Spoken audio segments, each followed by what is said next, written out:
Hey Lars, I had a question for you regarding Fusion 360. I figured I'd make a video. That way it's kind of easier for you to see what I'm talking about. I'm making a simple cage for some tomato plants. I've made these in the past using Google SketchUp.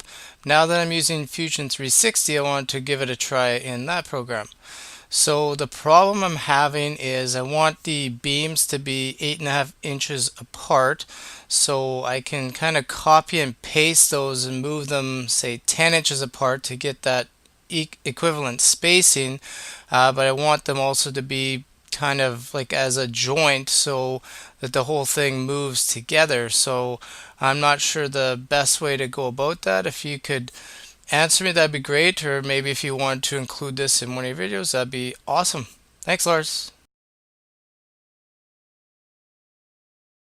So as you can see here, I've got the two posts here and a beam, and I basically got them as a joint so that these are all connected properly.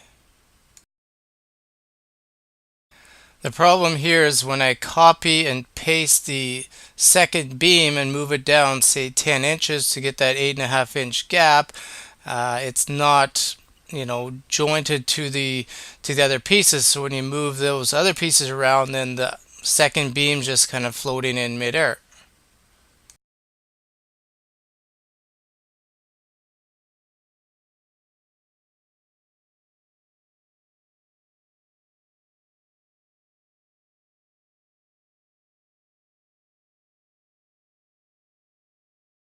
I tried drawing a sketch on the one face of the one post there and adding a point to where I wanted the bottom to line up with, but as you can see, that kind of failed miserably.